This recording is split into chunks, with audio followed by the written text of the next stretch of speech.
pleasure that I welcome you to the 2021 International Women's Day celebration, themed #Choose to Challenge. You will agree with me that there's no better time in the world to be a woman.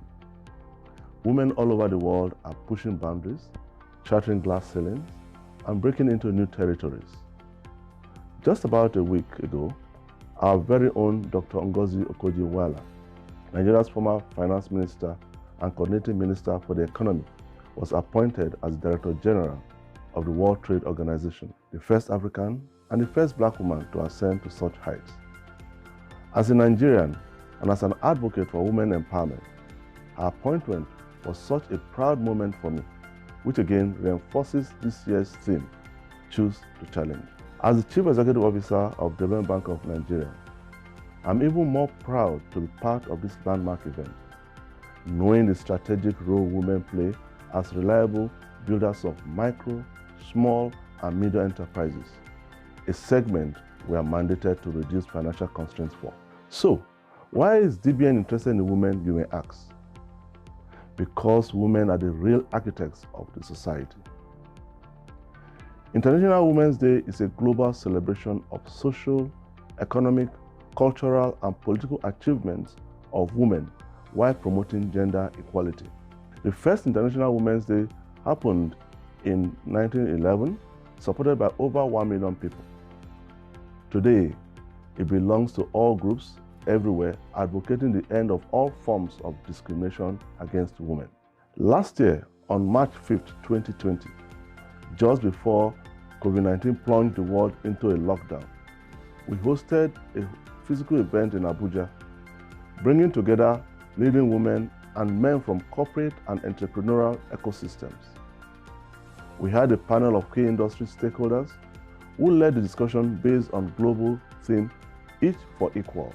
This year, even though we are constrained by social distancing protocols to host a virtual International Women's Day celebration, we are certain it will be an impactful session nonetheless. From our keynote speaker, Funke Okpeke, founder and CEO, Minwan, to our dynamic and erudite panel, I have no doubt that our conversations today will certainly both inspire and challenge us to make the world a better place for women. Choose to Challenge is in line with our mandate at Development Bank of Nigeria to alleviate financing constraints faced by the micro, small, and medium enterprises in Nigeria through the provision of financing and partial credit guarantees to eligible financial intermediaries on a market-conforming and fully financially sustainable basis. In Nigeria today, women are still disadvantaged due to limited access to many basic amenities, including finance, which has a ripple effect on their earning power and economic opportunities. By achieving our mandate, we are also challenging the status quo. The world is constantly challenged, and individually, we are responsible for our thoughts and actions all day and every day. We can choose to challenge and call out gender bias and inequity. We can choose to seek out and celebrate women's achievements. Collectively, we can all help create an inclusive world more so, because from challenge comes change. So let's all choose to challenge. Collective action and shared responsibility for driving a gender equal world are key. Women's equality can't wait. It's going to take everyone to think and be inclusive, all the time, everywhere. As I conclude, I leave you with the words of Amanda Gorman, the female African-American poet, who lifted our spirits at the swearing-in of President Joe Biden and Kamala Harris, the first female and first African-American Vice President of the United States of America. I quote, "So, we lift our gazes not to what stands between us, but what stands before us. We close the divide because we know to put our future first, we must put our differences aside. We lay our arms so we can reach out our arms to one another. We seek harm to none and harmony for all." End of quote. Women have the power to transform this world, and I hope that conversations like this will empower more women to achieve more. I want to thank you all for your time, and I trust that this event will propel us to take more action and choose to challenge. I thank you all. My name is Tony Okmanachi, Managing Director and Chief Executive Officer of the Women Bank of Nigeria. Happy International Women's Day. Listening to the MD's speech, I'm sure you heard him when he said women have taken over and they're shattering ceilings, they're opening new horizons on this end. Now, from what he said, I'd like you to know that we're looking forward to an enlightening, we're looking forward to an interactive, and we're looking forward to mentorship and networking after today's event. Of course, we're going to have sessions after this event where we'll be able to rub minds even closer when we're done listening to our amazing panelists, people who have been drawn from all walks of life to come and give us good content, if you ask me. By the time you'll be listening to their citations today and following their pedigree, you would agree with me that we have gone round and brought people who would indeed make this International Women's Day theme to count.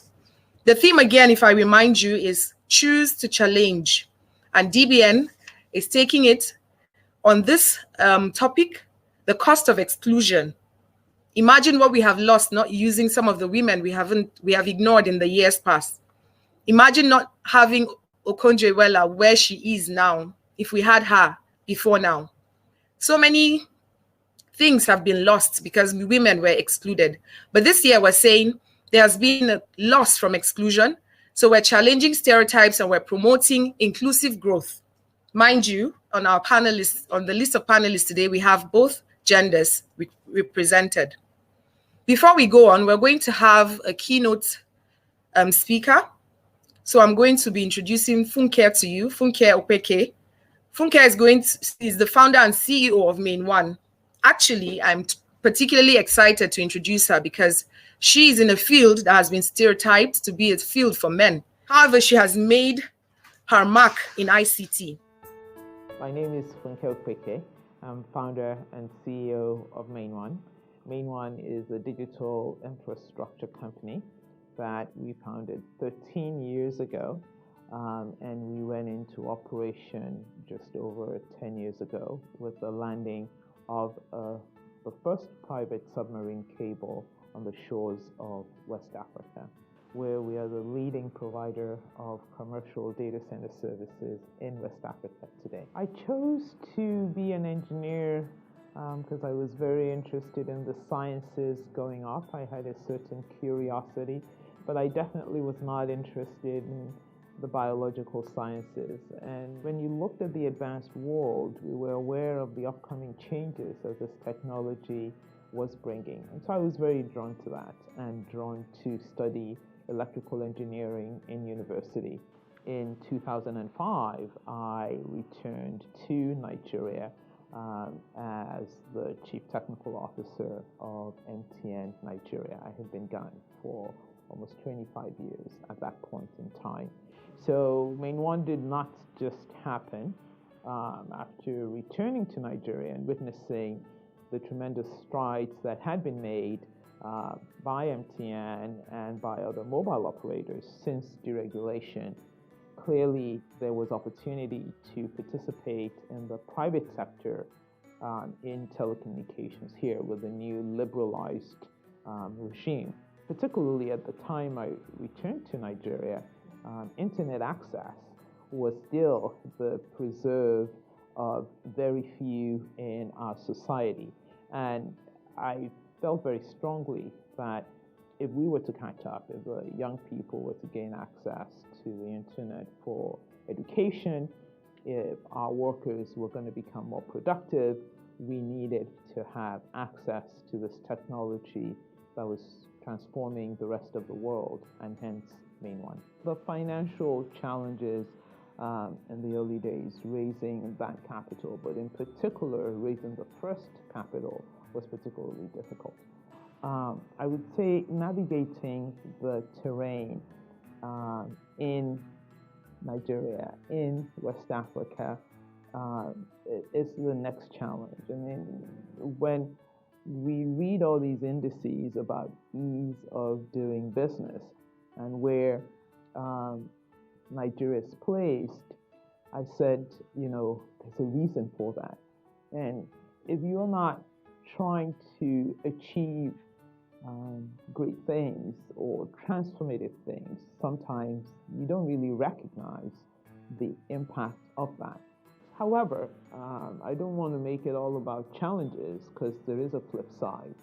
And when you look at the contribution we've been able to make and the transformation that has come about because of the work we do, then it is really fulfilling. It is hard, but it is fulfilling to see internet penetration go from 10 to greater than 40%, to see the tech startup community start to emerge, to see these companies creating value, creating jobs for young people, to see the impact access can have with adoption in education and government.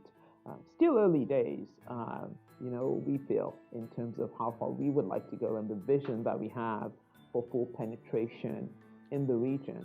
But nonetheless, we can see and feel the impact today, and that has been very rewarding. When our cable went into service in 2010, I thought that was a big barrier to overcome, building that infrastructure as a private company to serve West Africa. And, my work would be downhill from there. So I would say lessons learned. Adoption has been hard. Building these new business models take time. However, if you stick with it, it could be rewarding. And truly, these are the requirements for our society to develop. So if I look at what I've learned, it's just really, I would say, that ability to operate very value-based, integrity, professional, world-class services in what I would call a challenging macroeconomic environment. And I think that's probably the biggest lesson I have learned along the way. My journey in MainOne has been a very fulfilling one.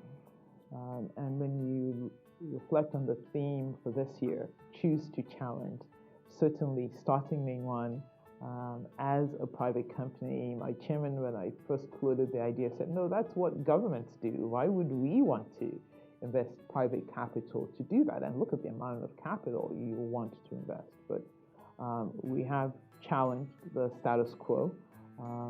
We have made a difference. We are being successful as a business. And so the challenge has paid off. And when you reflect in our environment, there are so many challenges and opportunities.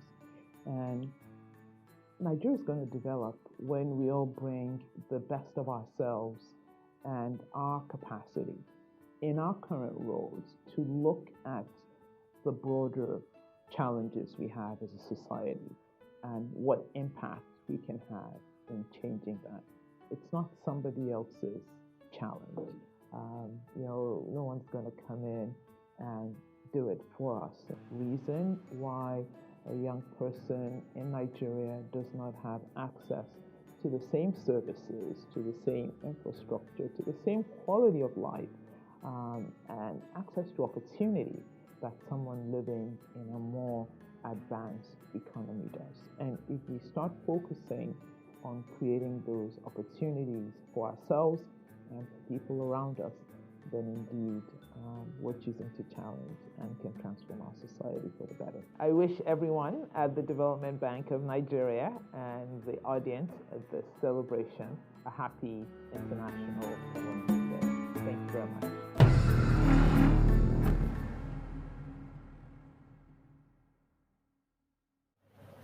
There you heard her.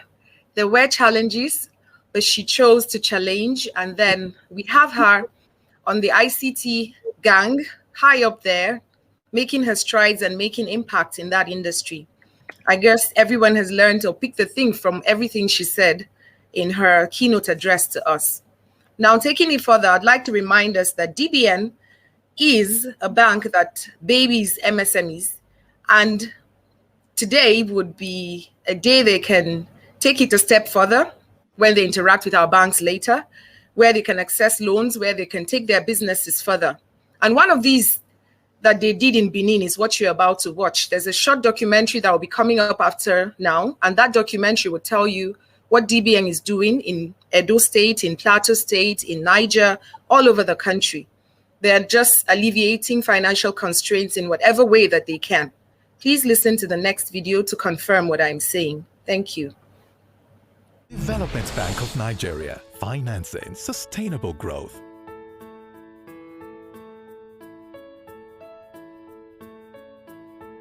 My name is Mrs. Blessing Onaiwu Enoma.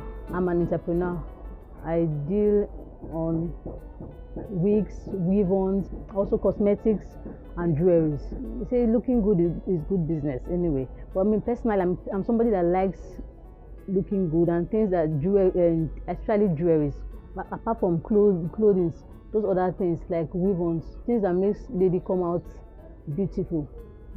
I have this passion for it. But actually, I was into clothing before earlier. But due to children coming in, I had to change line. I've heard of DBN before. At first, I was kind of scared because I don't really know what it is. It's something that is nice to help my business to grow. Their payment plan is very, very flexible, and you can pay for a long period of time. And that's the most exciting part about it I like.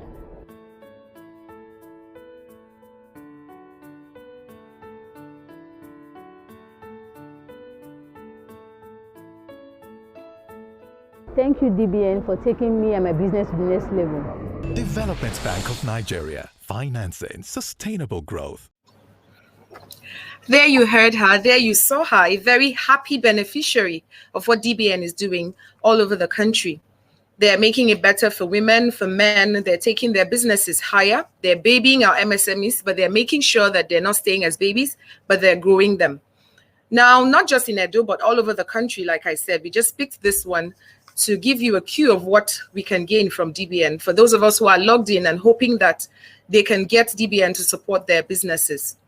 Now, to take us further, of course, the main discussion of the day, our panelists are eager to share with you what they have prepared for today, what they've chosen to tell you, to challenge you, to take you, a step higher in whatever you're doing. Not alone, of course. Remember, inclusion is one of our main words today. We're trying to look at this year, International Women's Day, we're trying to look at how inclusive growth would help every one of us. We're trying to do an Ubuntu, if you like, borrowing that from the Rwandans. We're trying to see where you are because I am, and I am because you are. And to take us further, we have a moderator for today that would be taking us through the panelist session. I'd like to introduce the very beautiful, intelligent Lolade. Most of you have been speaking with her. She's been all over the place, making sure that today we get a good run for our hours that we're logged in here. She has gone around, she has shopped for content, she has gone around, she has brought in people that we can network with. And at the end of IWD 2021, we would all be saying that indeed, we had a great time. She is a true ambassador of DBN who believes in inclusive growth. That is why she has brought everyone she has brought on board. She would do the honors of bringing them to you. While I bring Lolade to you, please listen to Lolade and she would take us through the next session. Thank you. Good morning, everyone, and happy International Women's Day. We're so happy to have you join us this morning. Our theme this year, we have chosen to choose to challenge. And so we've pushed through those challenges, and I do hope that we have an engaging session today. As mentioned today, we're just so happy to have everybody on because we understand that in these times, if anything, people have a bit of webinar fatigue. So the fact that you've chosen to spend a few hours with DBN this morning, we do hope that you walk away feeling inspired and that you take something actionable forward. And for us, if we can achieve that, then regardless of what technology may or may not threaten, for us, we would have done our job. And so we move on, and taking inspiration from our keynote speaker this morning, we have been very deliberate in our choice of panelists for 2021. And that's because we fully understand the current difficulties that Nigerians everywhere are facing. And we understand the increased pressure this has on women and men in careers, in business. And so we were deliberate about who we decided to invite onto the panel this year. And then moving forward as well, we decided to push ourselves a little bit more by being, some would say, overly ambitious with what we want to discuss this morning. Of course, we have every intent to remain true to the global theme, choose to challenge. But in addition, we have our panel discussion, which focuses on the costs of exclusion. Because for a long time, as a globe, we've continually talked about, oh, we want to include, we need to include.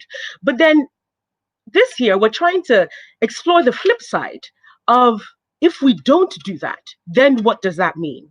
And I think that just brings out the importance of inclusion and makes it a bit more practical. So we're going to do that as well. And because we have such a varied, very experienced panel, we have a few sub-themes that we want to hit. We're going to be talking about financial literacy, entrepreneurship, navigating a corporate career, mentoring, and just general empowerment strategies. And then finally, this year, we have never done this before at DBN. We've invited a gentleman to join us on the panel. And that's because, yes, at DBN, we do believe in female empowerment and women's empowerment and similar phrases. But I think as an institution, we believe even more strongly in the concept of parity, gender parity. And that means bringing women and men to the conversation and continuously encouraging balanced discussions that will help to move the needle forward. And so I'm proud to say that this year and in consequent years, we will be inviting men to the conversation. We always have done. We've always solicited for their support. But this year, we're excited that we have a gentleman who, in his own way, has helped to move the needle forward. So I'm looking forward to his contributions. And I know a few of my colleagues are. So before we move into the citations for each of our panelists, please let me say a huge thank you to the board, management, and to my colleagues here at DBN. I think this year more than ever, there were questions around, should we do anything at all? Because we do like to have physical events. It gives us an opportunity as a bank to interact more than we normally would do. And without the support of all my colleagues, this year really would not have happened. And so we're here today, we're pushing forward, and I do hope that at the end of our discussions this morning, we would have made some progress. And so thank you all very much for joining once again. We go into the citations now. Mojolaoluwa Aderemi Makinde. Jola is the head of brand and reputation for Google Sub-Saharan Africa. Jola is passionate about technology and its ability to unlock human potential and improve the general good. At Google, she has built relationships working in business development across various product areas and leading sales in Nigeria. Jola has a wealth of experience spanning multiple industries and geography, having worked as a strategy consultant with Accenture, among others. She is a mentor and advisor, a wife, mom of 2, nature lover, aspiring chef, organizer, and a deep thinker. Ladies and gentlemen, welcome Mojolaoluwa Aderemi Makinde. Amina Oyagbola. Amina Oyagbola is the managing consultant, AKMS Consulting, and senior partner, Oyagbola Chambers. She is an extremely versatile legal practitioner with significant footprints in litigation, corporate house-in-house legal management with more than 35 years of experience. Amina was a former top executive of MTN Nigeria Communication and brings her varied and rich experience to bear on several boards. She is the founder and chairperson of Whisker, Women in Successful Careers, a not-for-profit gender empowerment and strategic mentoring and leadership network for professional career women. Ladies and gentlemen, welcome Amina Oyagbola. Andrew Ali.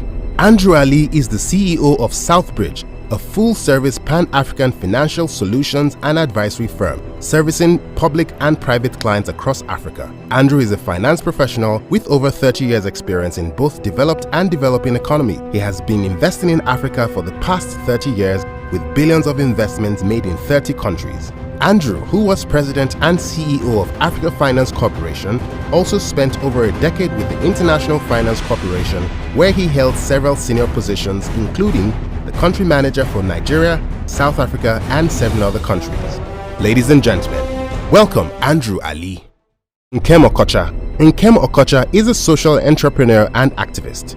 She is the founder of Mama Money, a fintech platform that enables individuals invest in poor women in Nigeria by leading them to fund their businesses. She has impacted over 4,000 poor women in different communities in Nigeria.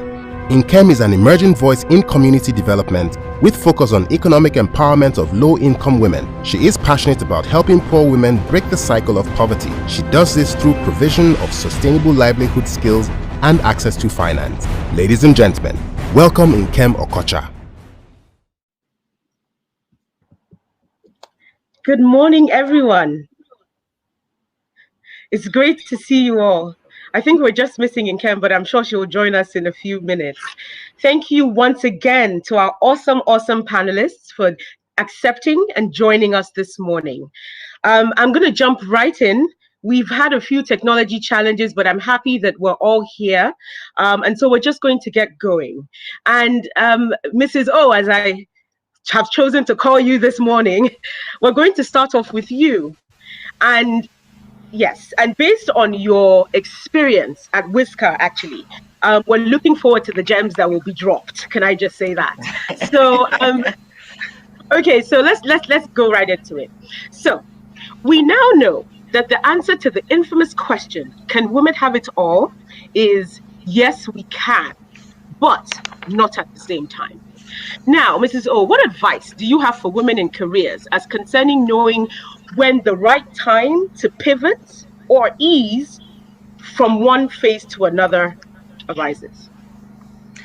Thank you very much, and good morning, everyone on the platform. And I'm really honored, to have been invited to share this platform with all the distinguished speakers and panelists, many of whom are my personal friends. Great to see you all. Let me say that, happy International Women's Day to everyone. The decision to pivot. Well, you see, the whole issue of managing a career or managing a business is not easy at all. And as the saying goes, man proposes, God disposes. But what we teach at Whisker, which is, as you've rightly, said in the introductions about leadership and mentorship, what we teach, for all the different streams, we have 3 streams, one for stream 1 and stream 2 for entry level and mid-career women, and then stream 3 for people in middle management who want to pivot into executive leadership and board level. What we teach is that you must be focused, you must have a goal, and you must set a smart goal. You must be ambitious and choose a career, whether a professional corporate career or, to be an entrepreneur and to be the CEO of your own organization. Whatever you choose, you must have a clear plan. Now, things may never work out exactly as you have planned, but the fact that you have a clear plan, whether it's a 1-year plan, a 2-year plan, a 3-year plan, means that when opportunities and challenges, when you're confronted with those, opportunities and challenges, which you will be as a human being, when the twists and turns actually come, the fact that you have a plan will make it a lot easier for you to make the right decision. The choice, of course, is yours to choose. And then when you're confronted with that challenge, you will be guided. Now, the important thing is in terms of pivoting, because there's always a tension, especially for women, especially for married women, and even for single women who have other responsibilities. The tension is always there. How do you decide to pivot? If you have a plan, then when an opportunity presents itself, you'll be able to better evaluate that plan, that opportunity, and you'll be in a better position to assess that opportunity. And mentorship comes in because, where you have doubts, you can then consult your mentor who has, trodden that path before you, is more experienced, has been burnt, has failed, has gotten up again and succeeded. So that's why mentorship is very important. And the mentorship journey, beyond just providing you with guidance, critical guidance that you need at those key moments, also, has other ingredients in it, which includes training, capacity building of skills and competencies, so that you are better equipped to make, the right decisions for yourself. But having said all that, the truth be told is that you must also pray. So be prepared, have the qualifications, gather the experience, volunteer, because in the whole process of volunteering, you have the opportunity to expand your mind, expand your horizon, expand your network. Network. Don't just, have an address book full of people, that's, who you cannot call. And even if you call them, who will not respond. An active network, a network that will be useful to you when you want to grow. Join associations. And then when those opportunities come, and you're saying, oh, I'm not sure whether I can do this. Am I fully qualified to do this? Which is also, the issue that many of us women have, that we think that we have to tick all the boxes 100% before we can seize an opportunity. Don't do that. I've been in a position, and I'll give you 2 examples. I don't know how much time I have, Lolade, but I'll give you 2 examples, which I think you'll find very useful and you'd be amazed at. As has been highlighted, my background, my core competency was law, and then I started veering into all sorts of other things. Now I'm in HR, I'm in ethics management and all sorts of things. But I remember when I was in banking, and I was in charge of management services, and I thought to myself, my aspiration was to become an executive of the bank, right? I never thought, or head of legal, I never thought I could actually head or run a branch of the bank, because I didn't have credit and marketing experience. I didn't have core banking experience. But my supervisor, my CEO, saw something in me that I did not see in myself. And during a restructuring, he assigned me to go and set up the next corporate branch of the bank. And initially I thought, the natural fear that we have, gripped me. And I thought, I can't do this. What's this about? I've never been in operations. Why is he sending me? Why has he given me this challenge? And it was an opportunity. And it was only when, again, mentorship, I consulted my husband, I consulted my mentors, and they said, look, you've always spoken well of your supervisor. He's always had your back. So go and speak to him and understand why he has thrown you this challenge. And he explained that he was looking for somebody he could trust. He was looking for somebody who has proven that they can achieve. He's looking for somebody who can analyze and gather data and who can consult. So on that basis, I took up the challenge. He said to me, don't worry, we will give you all the support that you, and it was one of the most exciting opportunities ever. And I'm glad I seized that opportunity. Thank you very much. Thank you. Thank you very much, Ma. Fantastic.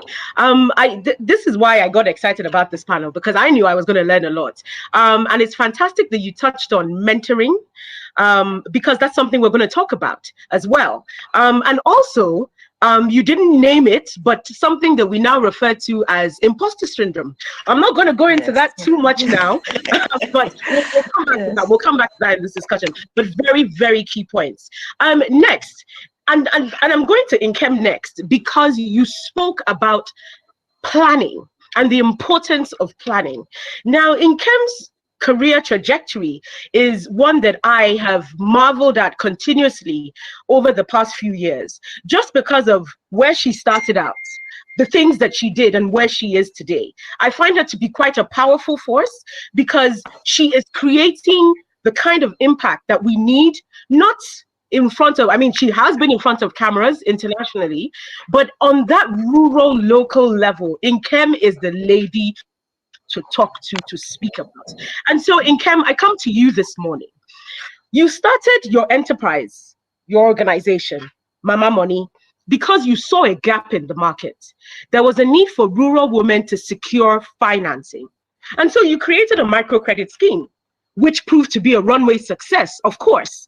Now, what was the impact of this initiative on the women who took part in this scheme?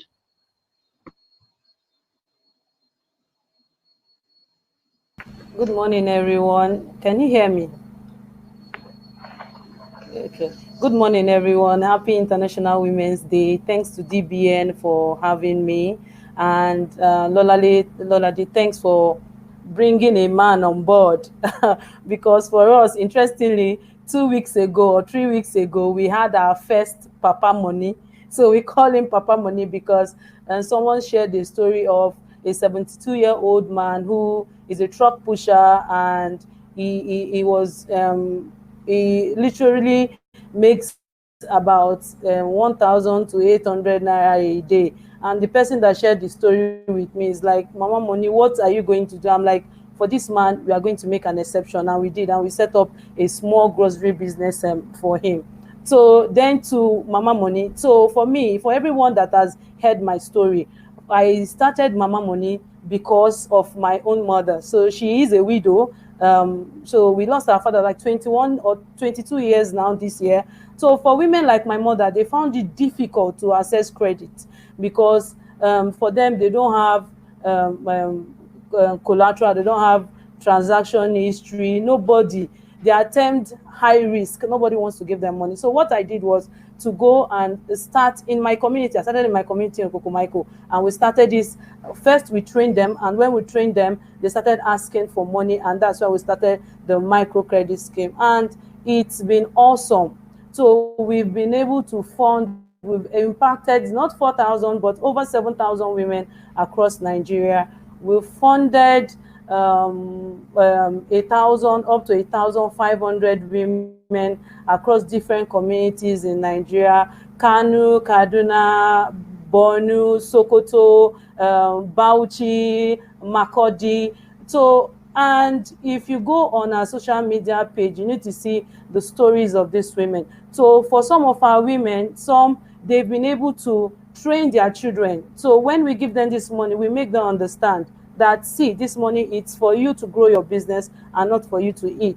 So they actually understand. And for us, one thing we've done is we've tried to build relationship with these women. So that's why people ask us, how do you get your women to be right? Because they know that we genuinely care about them and we want them to succeed. So we've seen women with our intervention, they can generate revenue money to send their children to school. We've seen women who used to feed once a day, they are able to feed 3 times a day. We've seen women after intervention, they've had like 70 to 80% increase in household income. So, and for us, we are not leaving any woman behind. So we fund women who are visually impaired. So we are not leaving any woman. So you see them, when for a woman that is physically challenged, the next thing you see is people want, hello? For the next thing you see is people want that particular person to start going to beg. But what we've been able to do is, after funding these women, you see them, you just go on our page, you see their stories. We have a woman that is visually impaired and she makes furnitures with tires. She recycles tires and she makes furnitures. We have another woman that she makes candles. So what we did was to help them get equipment. So we have the one that makes hair cream. So we are not leaving any woman because we've seen the impact. So it's been awesome. It's been an awesome journey. So the joy I see when you see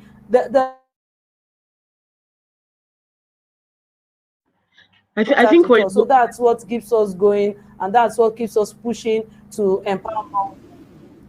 Can you hear me? Yes. We heard the tail end of that. Hello? Thank you so much. Can you hear me? We can hear yes. you. Thank you so much. That was just impactful.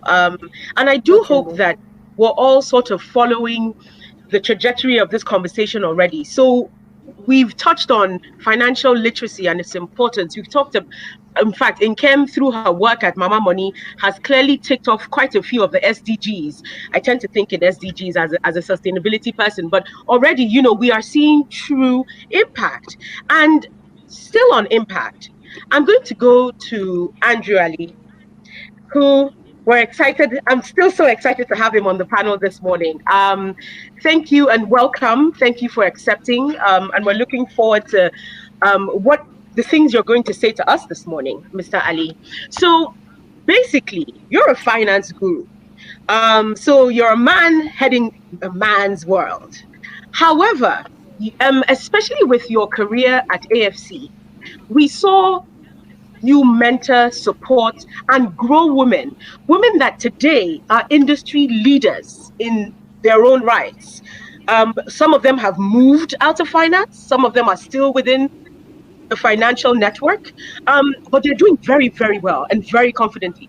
These are women that, you know, their faces are everywhere and other women admire. Now, those are women that you decided to pay special attention to and grow. Now, Mr. Ali, in your opinion, what would have been the cost of exclusion if you hadn't made that deliberate effort to do so? Well, thank you for having me on this panel. I feel a little bit intimidated by all the ladies, but I'm sure they'll treat me very gently. And happy International Women's Day. Just before I get into answering your question, I would just like to say that actually the very first investment that I sort of did, although it was obviously a team effort, in when I joined AFC, was actually into Main One. So I'm very pleased to see Funke here. And I think, if I recall correctly, the person who actually ran that investment from within AFC was actually a lady, Tarie Badegeshin, who is now actually running an infrastructure fund herself. So, it's very pleasing to see that, particularly on International Women's Day. And I should say that in the world of infrastructure, it's very rare that you get a project that is actually completed on time and to budget.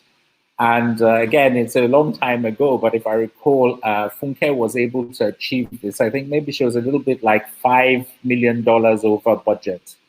But then again, the budget was 250 million. So it wasn't a huge overrun.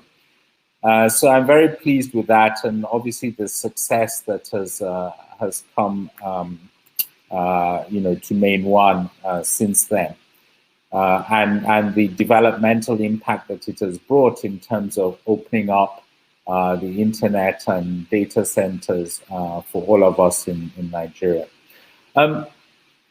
To try and answer your question, so in a way, to answer your question, without women, we wouldn't have Main One in Nigeria. But to answer your question in a slightly different way, to be frank, I think without women in management positions, I probably wouldn't be where I am today. It's actually the case that my boss in my very first job coming out of university was a woman. And actually my first bosses, because I think my first 2 or 3 bosses in IFC were also women. I had at least 3 or 4 women bosses, actually probably more than that, during my career in IFC. And all of these women played a huge role in my own personal career development, and without their own support and mentoring of me when I was a young and or up and coming professional, I'm not sure that I would be where I am today.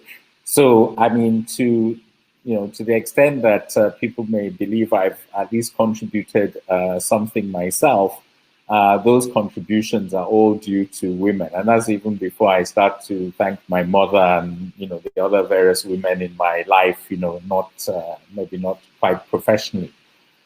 So that's one point I would like to make out. And I think, I'm obviously personalizing this, but, the more general point is that there are many people who, especially, I would say, people of our generation, which is a generation that started to see women in the workforce. There are many of us, and it's not just me, who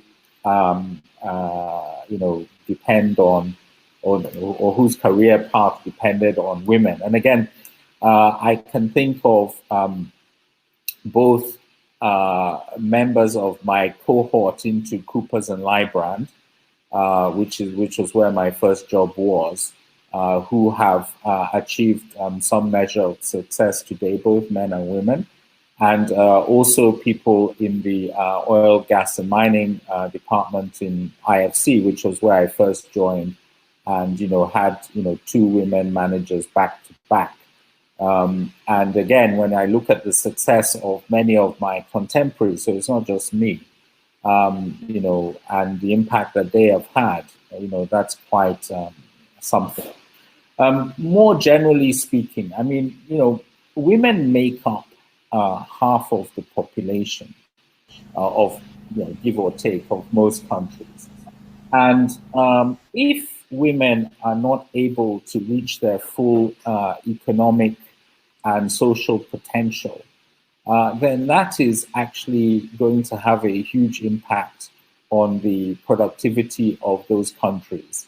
It's going to have a huge impact on GDP. I mean, one way of increasing your GDP is simply, increasing the number of people in your population who are productive or who are maximally productive. So having women, and this is a point that maybe people don't quite get, having women sitting at home, when they could be doing other things. And of course, there's nothing wrong with women being at home and looking after the families if that's their choice.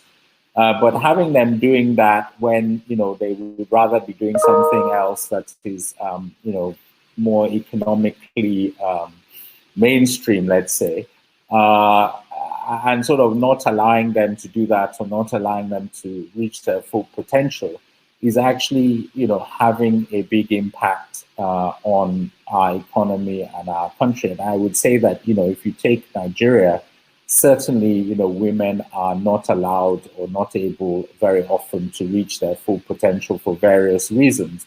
And, a quick way of boosting our economy would be to allow or to enable women to reach that potential.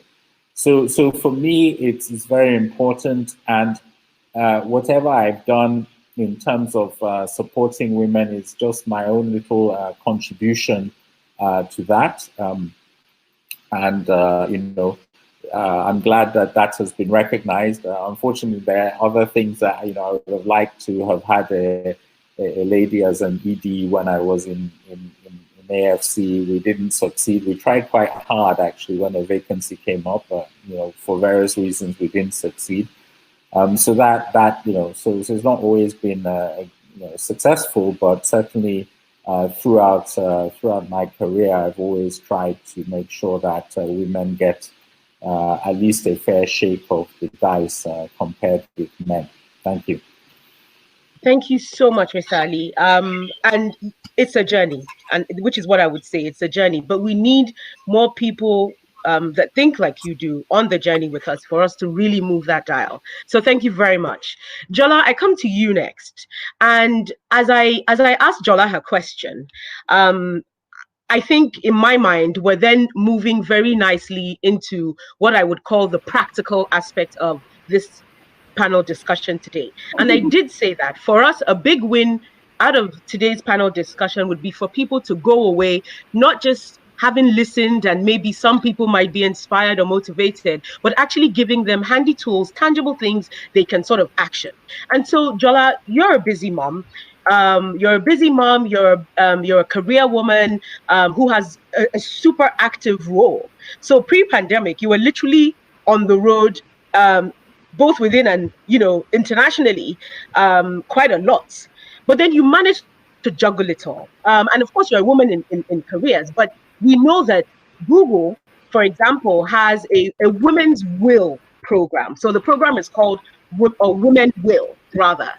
And the program aims to support women's economic potential through upskilling them with digital skills and general community building skills. Please correct me if I'm wrong, but I do believe that's the focus of the program. Can you talk to us a little bit about the program and also how people can access this? Because we know now everyone's, at least for the women, women and men who have businesses, Instagram, for example, is a key platform for them to sell. So there is this program that Google has. Can you talk to us about it and possibly how people can access it? Yes, sure. So thank you, Lola Day. First of all, thank you for having me here. You talked a little bit about my career and my life. I definitely see that I ride on the shoulders of people like Mrs. Oyagbola, who basically, when she was speaking, I was just smiling because I was like, I need to go sit at her feet. I need to go sit at the feet of this woman because she's speaking my heart. I'm connecting with this, So, I mean, My career, I really definitely ride on the shoulder of women that have gone before me, and time of International Women's Day is a time to celebrate that. I also definitely have a lot of men that sponsor me and also help me along the way.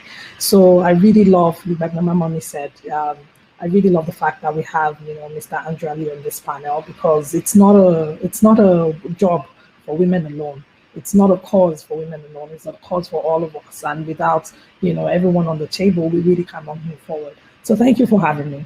In terms of my work at Google and in supporting gender equality, yes, we do have a program called Women Will. So Women Will is a platform where we support women to basically build their skills around 4 key areas.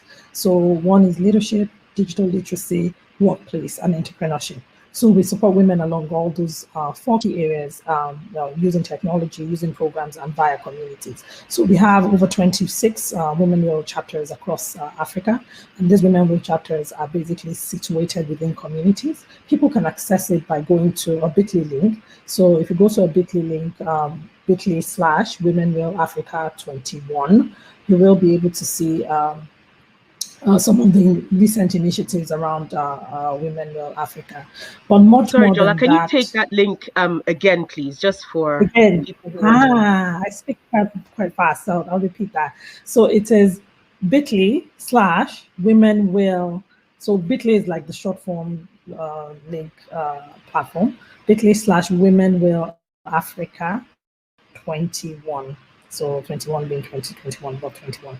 bit.ly/Women Will Africa 21, and you can find all the information there. And if you want to join a Women Will community as well, you can also join that. On these platforms, we really help women to come together we support the communities themselves. So the women come together in different communities, different cities across Africa, different cities across Nigeria, and they come together along those areas, and we kind of provide the resources and the support that they need to be able to help other women in that respect.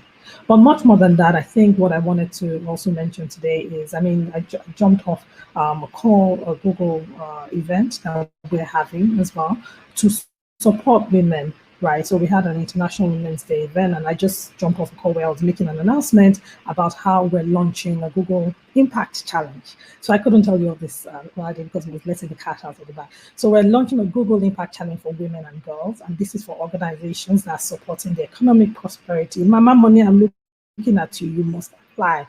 Economic prosperity of women and girls across the world. It's a $25 million fund, and we're giving grants from the range of $300,000 to $2 million. The applications are open for about a month.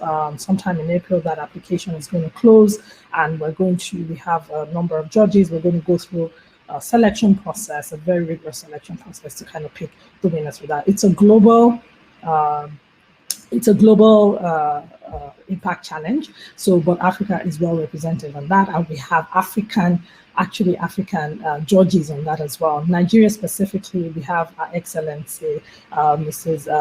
Victoria Adefulere, the Senior Special Assistant on SDGs, as a judge on that. So really looking forward to seeing great applications coming from Nigeria on that, and for people that are just supporting, because NGOs as social enterprises really supporting the cause of women and girls on the continent. So yeah, thanks, Olade. I think that is something for everybody to do, right? Yes. Thank you so much, Jola. I'm happy for this surprise. These are the kind of surprises I like. And I'm excited. Look, when we come together and work together, things happen. And we're seeing that on this call already. So I do hope that everyone got that information. And I'm sure people will already be on their laptops. Please don't leave our panel discussion just yet. But I'm sure people are already out there looking and trying to figure out more information about this new program, but it sounds amazing. So thank you so much for sharing that with us here. We kind of got the new scoop, I feel, from Google as well. So yes. Awesome stuff. Nice. Great. Okay, so I'm coming back to Mrs. Oyebola now. Mrs. O, you mentioned very briefly, mentioned mentoring. And I think that a lot of people take the concept of mentoring, for example, they take it for granted. Some people are not sure how to start those kind of relationships. Some people don't believe that they need those kind of relationships. Others go into it. For example, women sometimes have the misconception that because I'm a woman, my mentor must be a woman. But you at Whisker, there's actually a structured mentoring program called Win with Whisker. And I was excited when I read about it because I was like, oh, great. So there is somewhere that people can just go and understand what mentoring is and then try and figure out as well. They have help figuring out how to start that. I'm not sure if you need to be a member of Whisker to join the program, but we're in our practical session of this discussion. And once again, I would like you to tell us a little bit about how people can access it, what steps they can take, and just generally talking about the importance of mentoring as well. Thank you very much, Lolade, and kudos, thumbs up to Jola for that fantastic announcement. Really exciting opportunity for all our women out there. Yeah, so mentorship, I think mentorship is really, really important. I mean, I think in terms of progression and career management and success in entrepreneurship, really, beyond just, having the passion and having the strength and developing yourself. And if you're fortunate to be in an organization that will develop you and put in place proper leadership development programs, that's great. But most organizations don't focus sufficiently on mentorship. And yes, there are informal mentors that, you can gather along the way. And I did a lot of informal mentoring, and I was also mentored informally.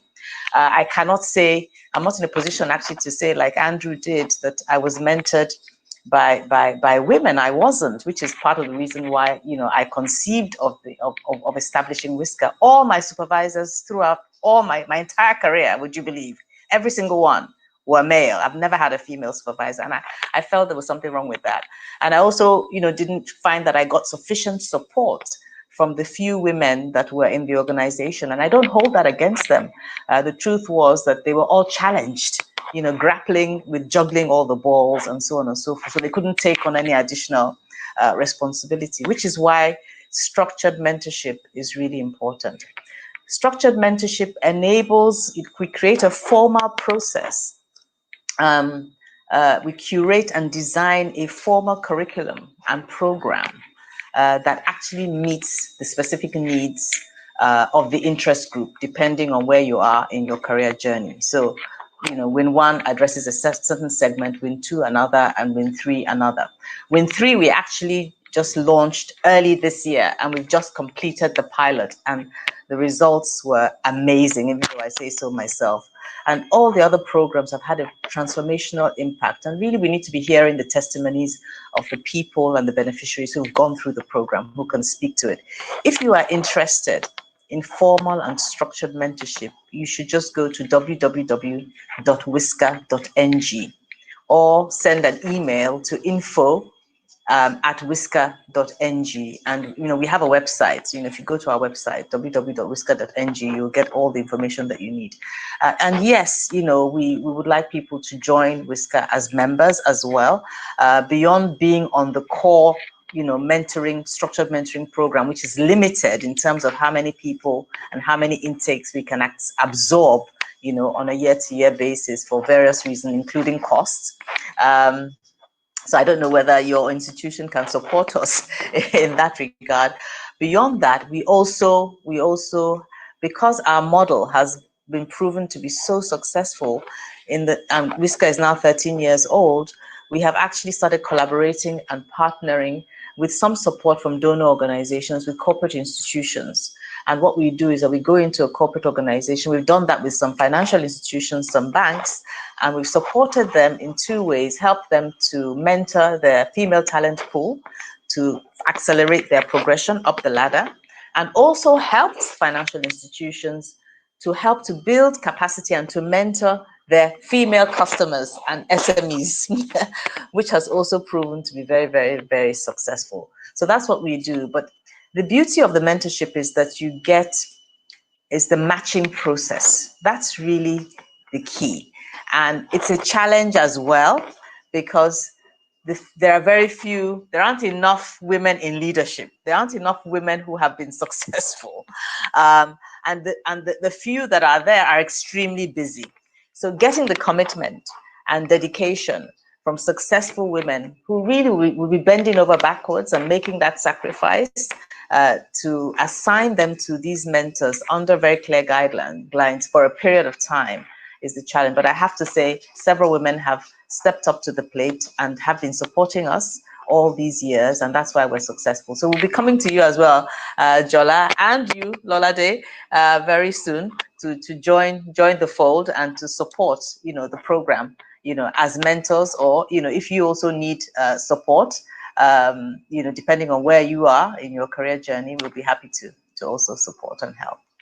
Amazing. Thank you very much. Thank you for all that information. I do hope that people are managing to take down all these website addresses, and but at DBN, if you look on the chat box, we are actually trying to repaste these links and addresses as they're being said.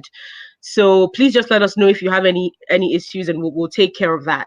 I think right now as well, I just want to announce that if any of the listening audience have questions, this is a great time to put it in the chat box as well, so that we can seamlessly move into our Q&A, which we'll kick off in a few minutes. But we still have a few questions. I still have some probing to do. Nkem, I'm looking at you, and I want us to talk about financial inclusion. Now, this is a concept that as a country is immensely important for us. So we have all sorts of initiatives, being taken up by key government institutions. The CBN is a huge proponent of financial inclusion, whether it's, ensuring that the banks create products that enable or help to increase the scale and impact, or running literacy sessions for children. I mean, I've been a part of that drive with the CBN, and I know that I've worked on everything from creating a financial literacy curriculum, which is now in the Nigerian secondary school, junior and senior secondary school curriculum. There's a financial literacy module that has been created and is currently being taught in schools. That was done by the CBN and a few other financial partners. And also there's Global World Money Day, which is coming up in March. So the CBN is hugely active on that front. Now, I know that when it comes to rural women and financial literacy, Nkem, this is something that you've also paid quite a lot of attention to. And I want you to talk to us about the importance of that drive. So the financial literacy drive, and then most importantly, and this is not just for rural women, because today I work in an organization that focuses on MSMEs. Part of the things that we do at DBN is we run technical assistance programs, trying to scale up, So we know that, look, with MSMEs in general, some of the challenges they face is their books are not in order. You know what I mean? So they go to the bank and they try to get some financing. And that's literally one of the first things they're told. We can't, as a bank, we just can't take on this risk. So Nkem, talk to us a little bit about the importance of an MSME or business owner having or being financially literate, excuse me, and okay, things like that. Thank you. Okay, so thank you, Lolade. So for us at Mama Money, this was a very big challenge for us when we started, because when we started lending, we did like a prototype before we started lending, and we did HCD design interviews for women in different communities, and we noticed most of these women, they collect money from some certain MFIs, and they say most of them cannot pay back, and they say it's damn people, there is juju money. I can't mention some certain names. They say, those people, I don't want to collect money from them, or it's juju money. So we had to start enlightening them and telling them that, see, it's not juju money. In fact, you are the juju that is doing your business. So for us, what we did was we had to innovate and create a toolkit for our women. So a toolkit that helps them to track sales, to track expense, to track stock, their savings. We had to create that. And for us, it's key. We don't lend to any woman that, like I told you, the relationship that we're talking about is the training. It's the onboarding training that we give to them. It's very, very key for us. And we've seen that these women, they now understand. So when you tell them that, see, if you sell 500 naira and you are in your market, but more is passing, you buy 100 naira. the person selling bonds is passing, you buy another 100 naira. At the end of the day, if you calculate, you take another 100 naira, you use it to pay for light bill, and at the end of the day, say, I sold 500 naira now. When you put it down, we created this very simple tool that we created for them. So they're able to see that, yes, I'm the one killing my business. So for us, it's key, the importance of financial literacy. So what we teach them also, we are telling them the kinds of loans they should collect. Because for us, like I said, we are about impact, because we really want to impact these women. So if you're not collecting money from Mama Money and another organization is coming to give you money, you need to understand at what interest rates will I be able to pay back. You understand? How much do I need for my business? I need 50,000 naira. Why are you offering me 200,000 naira? Because most times this is what these MFIs they do, because they have this pool of money. So they just gather the women together and they give these women money. And these women, they are not able to pay back. So we ask them, how much do you think is okay for your business that you want? So you are selling ugu. Why do you need 200,000 naira?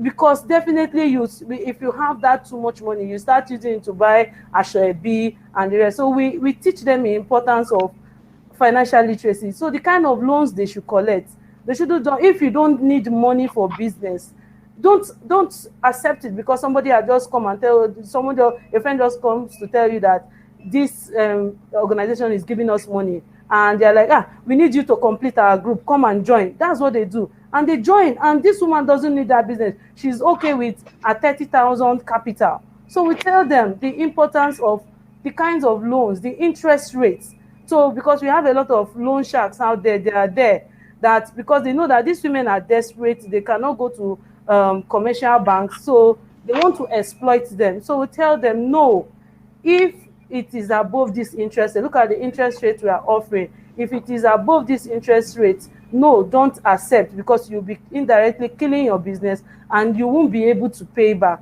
So for us at the center, because last year, 2019, we created an innovation center in partnership with Union Bank, where we train different women. So when I mean women, so we are not talking about the rural women. So we've seen women that are even graduates.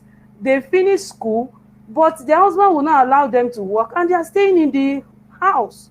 So you see, most of them, they are like graduates, but they are not graduates. So we've seen them coming to the center to come and learn these skills. So customer service skill, it's part of our financial literacy training, because if they don't talk to their customers well, there will be no money. Customers won't give them money. So we tell them, Mama, when somebody comes to buy tomato for you and she prices it, this is 100 naira, please don't shout and say, please, bear malo, leave this place.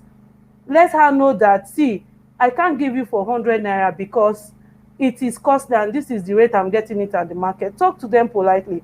So these are the things that we try to break these things into little chunks that our target audience can understand. So that's what has helped us so far.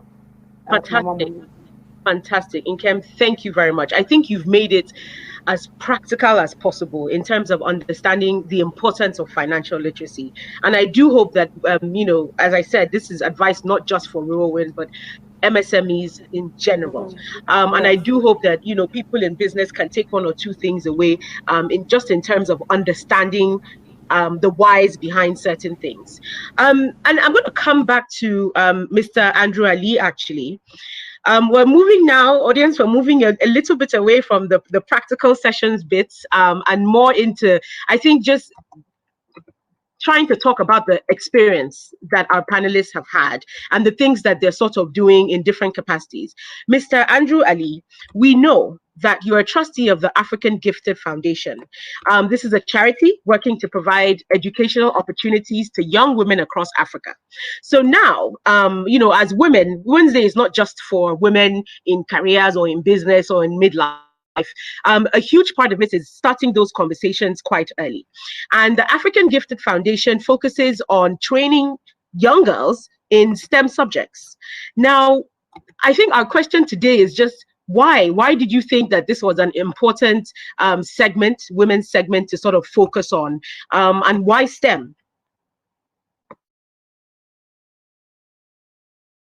So thank you. So the African Gifted Foundation was set up actually by a friend of mine called Tommy Lube, who, as the name suggests, is a Nigerian, but he's actually based in the UK, and he's actually quite a successful tech entrepreneur there. And he's done a couple of startups which have had quite some success.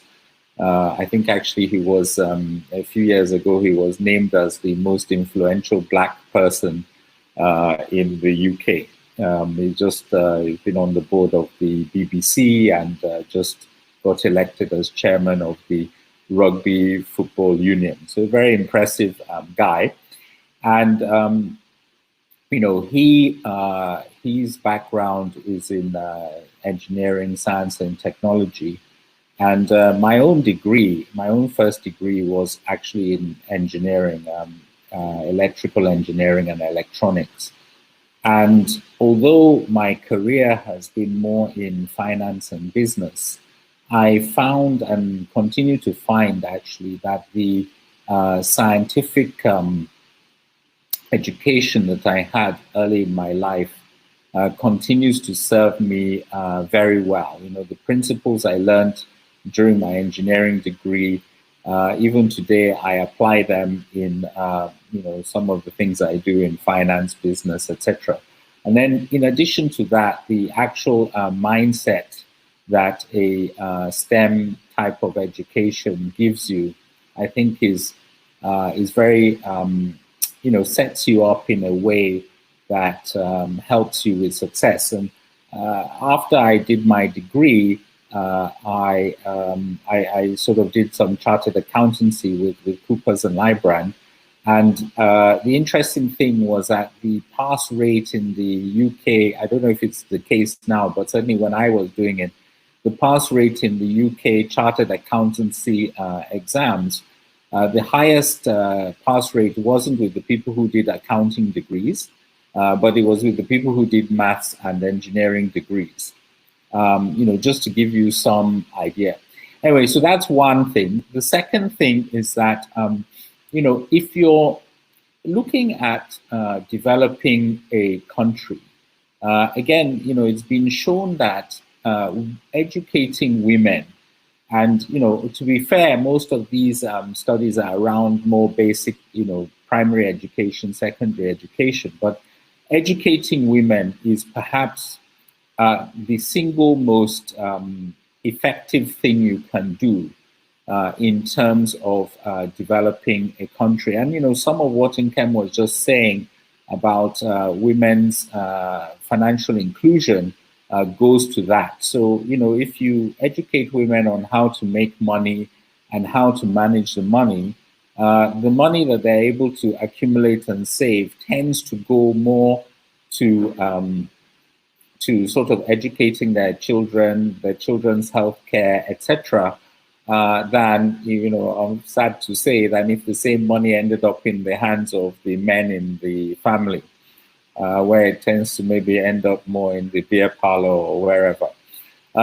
So when you combine those two things, STEM education and women's education, when Tom asked me to be on the board of that school, I jumped at the opportunity. And actually, it didn't start off as a school, actually. It started off as doing science camps for girls during the holidays. So, they did one in Uganda where they brought, people from, literal rocket scientists. They actually made a rocket and calculated how far it would go and things like that.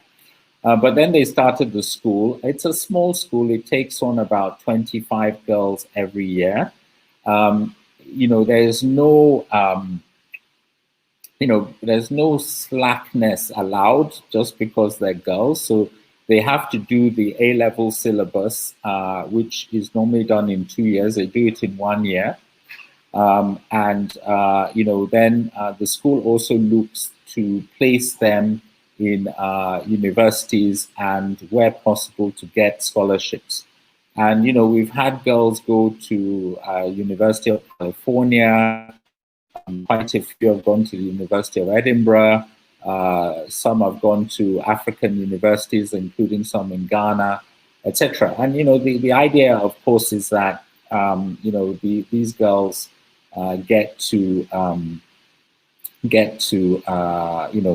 attend the school, even, despite their financial situation. So the idea is really just to find, the most brilliant girls possible and, give them a head start. Oh, I should mention there are even one or two that this year, I think a couple are going to Hong Kong University, and I believe one is going to a university in South Korea, and these are like top science universities.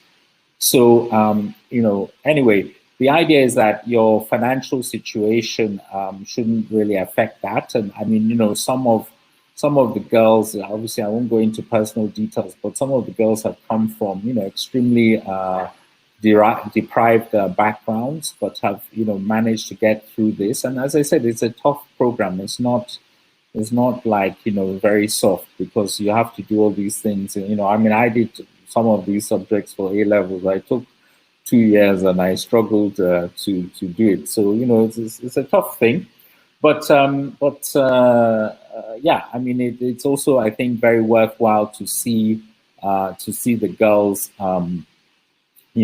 pass through it, and then to see them afterwards as they're having some success. It's not been going on for very long, so most of the girls are still in university and haven't, started their careers. But I'm sure they will do very well in their careers, internationally and in Africa. And by the way, I mean, it's a charity, so if I can use this platform to say anybody who's interested could make a donation to them, go to their website and do make a donation, because I think it's a very worthwhile cause, even though, obviously I'm involved in it. Thank you. That was brilliant. That was excellent. I'm really happy about the way these conversations are going today. I don't know about anybody else, but I've learned quite a bit in terms of new things. We've had announcements. And look, for parents in the house, tell a friend to tell a friend. This is amazing. So that the name of the charity, once again, is the African Gifted Foundation. We'll, I think, try and find like an address or something, hopefully before the end of this session, and we'll put it in the chat box for anybody that wants more information on that. But thank you very much, Mr. Ali. I will be back shortly to you again, sir, for your final question, which still stays on the topic of Africa. But I think next I'm going to go back to Jola. And Jola, I'm coming back to you because I know that you might have to do a disappearing act in a few minutes. So I want to ensure that we get everything we need before you have to leave. Now, my next question is simply about juggling it all. Now, yes, we know that you work in Google, right? So, we are assuming that you have all the tools necessary. But for women who obviously are not Googleites, and, they're just trying to use technology in a smart way to juggle work, life. What advice, what kind of practical advice do you have? And it can be anything as simple as, look, get an Excel sheet. I don't know what it is, but there's something that you obviously do in your life quite well in terms of, managing technology and the life that we live today. Apart from working from home, what other things have you put in place that we can learn from? Thank you for that question, Lolade. The most important tool, technology tool for me in juggling it all is my calendar. So it's really definitely my calendar, right? So I have a work calendar, and at Google, all our calendars are accessible so everyone can see. So my team is able to kind of, book, other people are able to book on my calendar. But beyond that, even personally, I use my calendar as well. So I use my calendar with my husband. So with the things that we kind of input on each other's calendars. So like, oh, there's open day today. There is this person's birthday. There is, we need to go pick up my daughter's glasses, whatever it is, right? We input all those things using calendars, right? And it's just about being organized, because as you say, I mean, you make it seem so easy, like juggling it all and things like that. But it's really down to really just organizing yourself. So my calendar is something that I definitely, in terms of technology tools, I cannot do without, right? And I also use my calendars for interesting things. Like I also use it to also find me time. I use it to actually call out and tell me time, right? So to tell the world when I'm not available. So there are times in my work calendar that in the morning that people cannot schedule meetings because I'm with my children, right? There are days that I'm very bold and very open, and I'm grateful that I'm also working at an organization that allows that I put on my calendar that I'm attending a PTA meeting. So like no one's going to schedule time there. And I write it clearly. I don't write busy. I don't write, whatever, I write it there. I am attending PTA meeting. Do not schedule. So then that if you're going to go, you don't want to be competing with my children. So definitely you're not going to be trying to schedule things on my calendar. So I definitely think that that's one tool that I would definitely encourage women to use and to use more, especially career women, and to be bold and open about what they're doing. A lot of my colleagues also do the same. I also have days that even before the pandemic, that there are days that I don't work late. There are days that because of the nature of my job, I need to work across many geographies. I need to travel and do all of those things. That's why I tend to work late. But there are days I actually don't work late. And I put it there. This is the day that I'm going home early, right? Because also it's about organizing myself and being there for my family as well. So I think that's one main technology tool for me that definitely I would encourage every woman to use, and to use with their partners and with everyone that's significant in their lives as well. So yeah, thank you. That was brilliant, Jola. And I think I don't have children yet, but I'm taking that away because, and I love that transparency of don't just write busy or not available, but literally PTA meeting, and I think actually it makes you seem more human. It makes people understand a bit better, and I love that. Thank you for that tip. So there it is, the calendar. Now, Mrs. O, glad to see you're back. We lost you for a few seconds there. Yes. We're rounding up questions, and I think one of the final questions I have for you this morning is going back to that imposter syndrome that we talked about earlier on. Mrs. O, this is a real struggle. There are women leaders who, and this is my sort of experience sharing with everyone, friends of mine who have been literally, I had a friend just appointed as a CEO, and she was talking about imposter syndrome. You would think that for you to have risen up that career ladder and done everything for that long, by the time you actually get there and they hand you the mantle, you will just, it will come naturally. But she was literally talking about how this was still a struggle for her. And I think imposter syndrome then becomes important for us to understand and know how to deal with it as women, because it then becomes a mental health thing. It becomes mental, and it starts to, your work, your actual delivery, or the quality of your delivery at work then starts to be affected. So please, what advice do you have for women who are struggling with this today?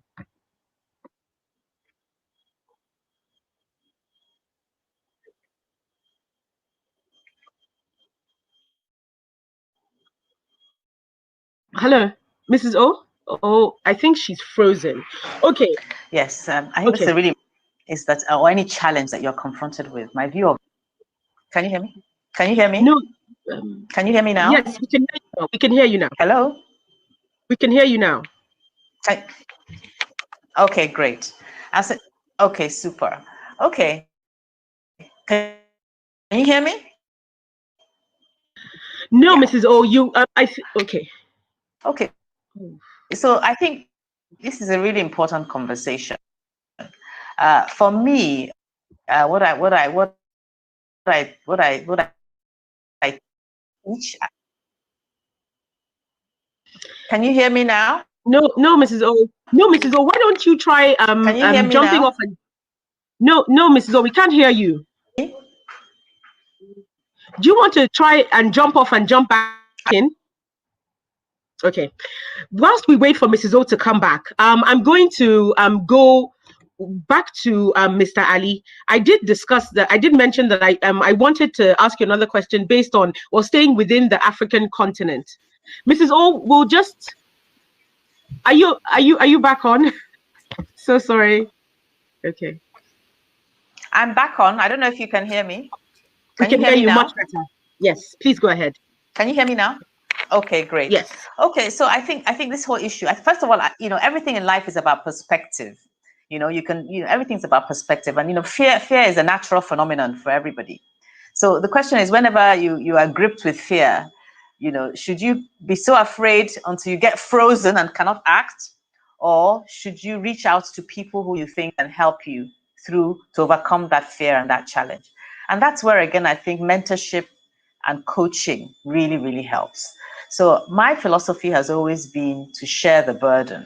So whenever I've been gripped with fear, and I've been gripped with fear on many occasions, it's really important that you have people around you who will encourage you, people around you who, want you to succeed, and who make it clear that they're there for you, even if you fall, and they will be there to help you pick things up again and for you to try again.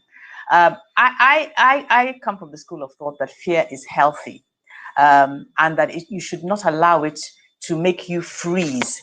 You just need to breathe deeply, take a pause, and engage and consult people who have done what it is that you are afraid to now do. It's not rocket science. I really don't believe that anything is impossible. And I think, Dr. Okonjo-Iweala's recent appointment is a case in point. I mean, it takes a lot of courage. It takes boldness to compete for a multilateral position on the world stage with several people, male and female. I mean, she must have nursed certain fears, no doubt, but she was able. But one of the things you must be able to tell yourself, you must be able to assess yourself honestly and hold up the mirror. Qualifications for this role. Do I have the qualifications? Have I had the necessary experience? Have I earned my stripes? Do I fit the profile of the job description? It doesn't mean that, you will not have gaps. Everybody has gaps. Everybody's working on something. It's continuous improvement. But the important thing is that the areas where you feel that you fall short, can you do something about it? Because an assignment is not a challenging assignment. If it was easy, you wouldn't be in the running. It's not a challenging assignment if there's no gap and if there's no stretch. That's the reality. Because if there's nothing for you to learn, then what are you going to do? You're actually, treading water and actually stagnating. The only way you can grow is if you are ready to stretch yourself and explore the opportunities that you have and break new boundaries and get into new territories. So my charge to every woman out there, and this is a big difference. The generalization, of course, I don't like to generalize, but generally speaking, I don't know whether it's because of how we have been brought up, the social orientation, the cultural nuances, the stereotypes, the unconscious biases over time that have beaten us into the position that we're now in, such that when an opportunity presents itself, you feel that your male counterpart, can do it better than you can. The reality is that most of the time, most of the men that I found myself, in a position to compete with, don't tick the boxes as much as you do. But because we're so cautious in our thinking and in our orientation, and because maybe we have one or two gaps there, men are risk takers. There was something that Dr. Okonjo-Iweala said when I was privileged to. Oh, we're losing you a bit. On the Whisker platform. Oh, I think yes.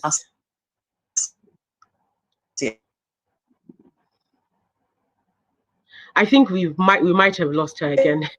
Yeah. Oh dear. Okay. No worries. Yes, we'll said we must, as women,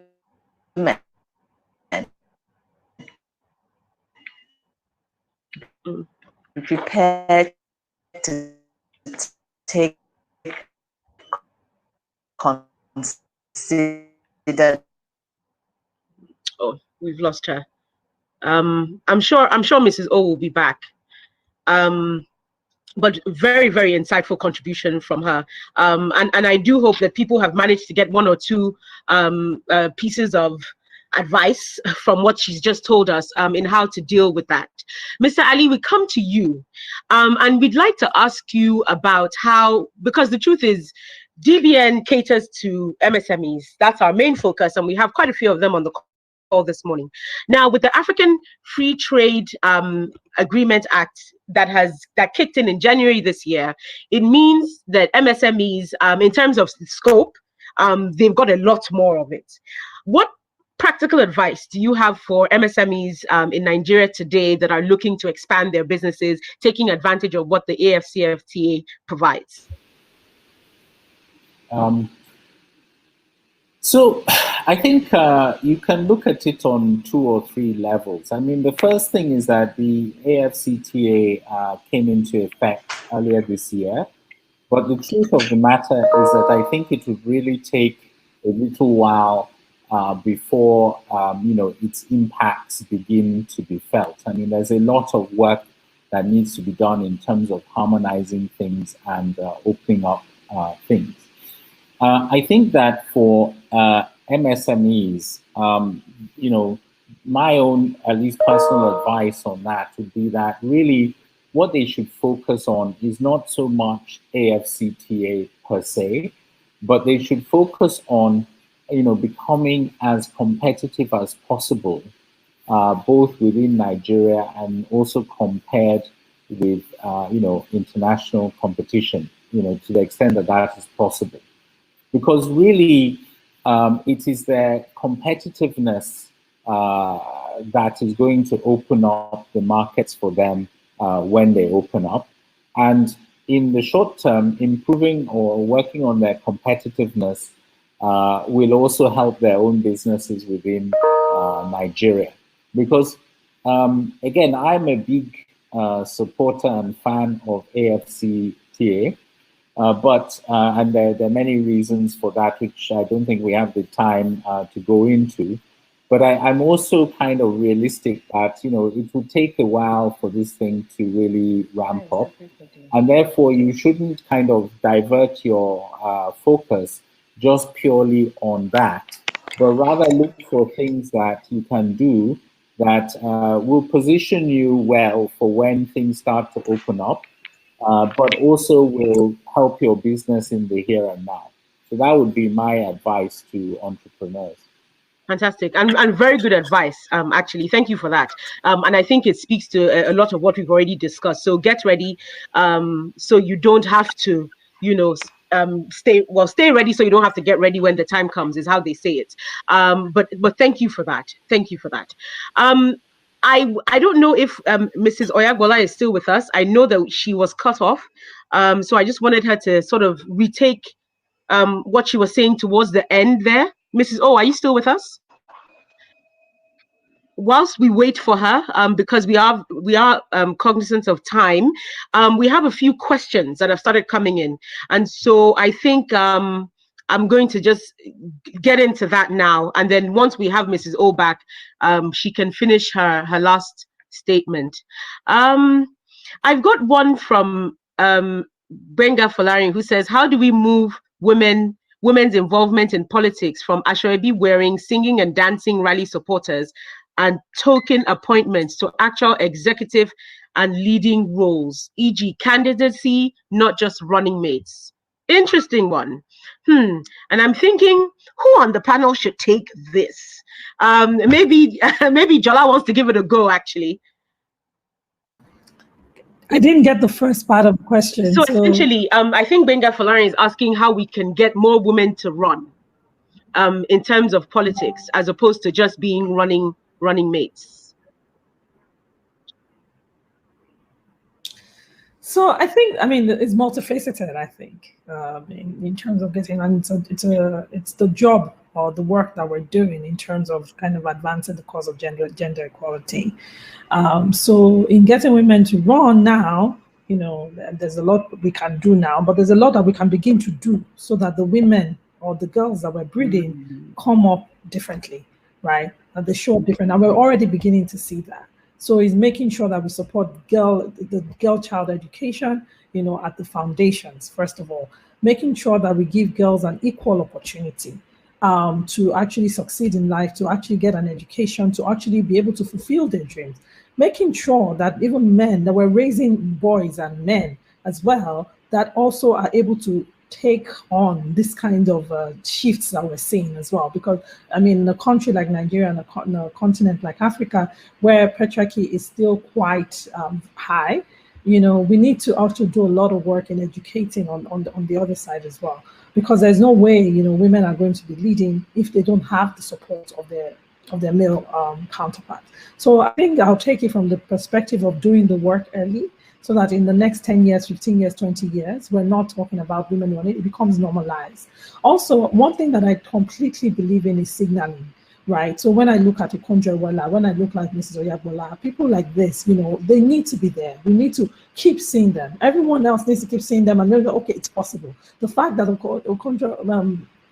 Okonjo-Iweala, recent win, the fact that came to be, there are many girls already being inspired today, knowing that it is possible. So we need to keep celebrating that, not just everyone needs to keep celebrating, everyone still needs to keep celebrating that, because it's about what we see, right?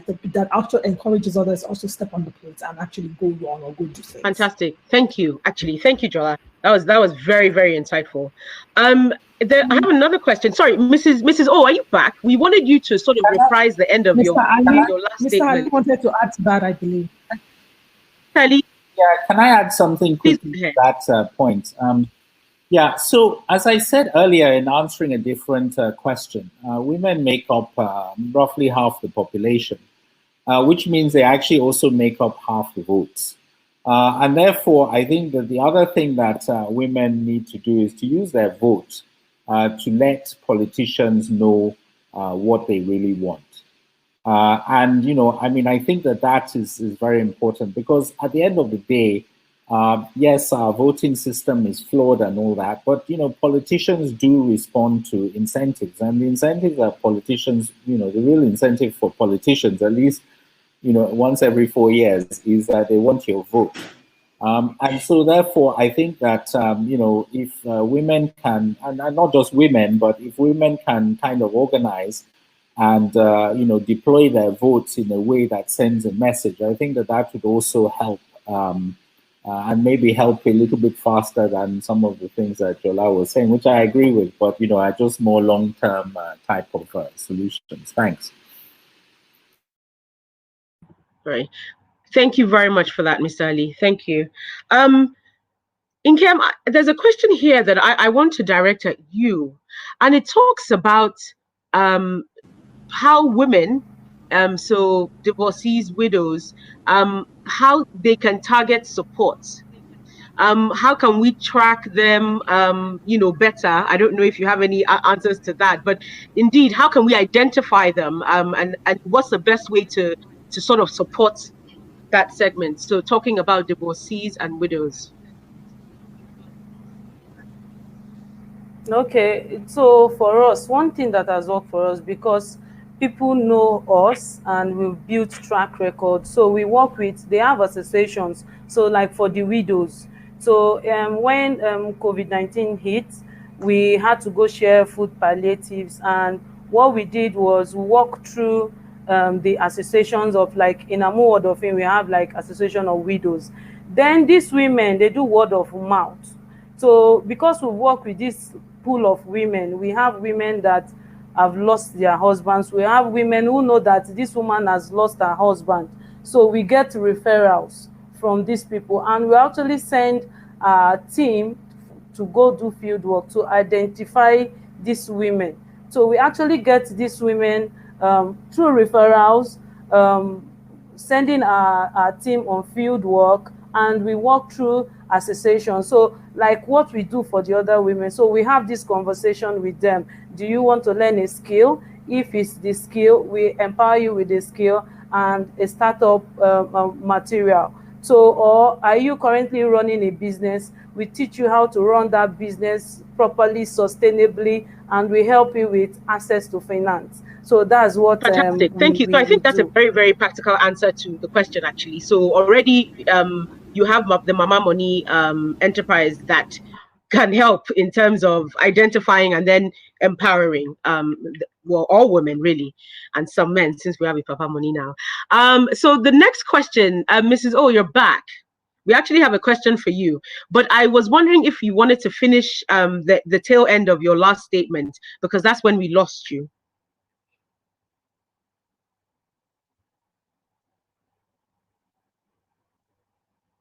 I think she's, yes. Okay. So, and okay, so maybe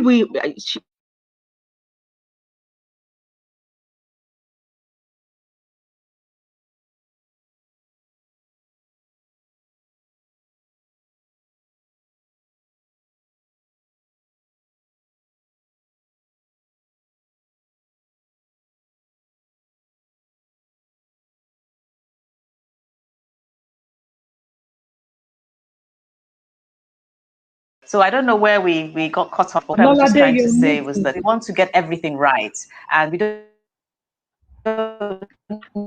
need to be 80%.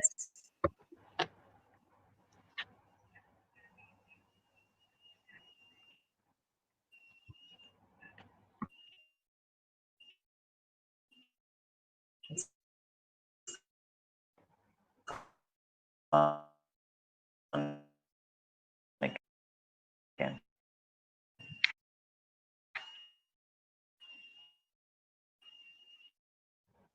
Oh dear.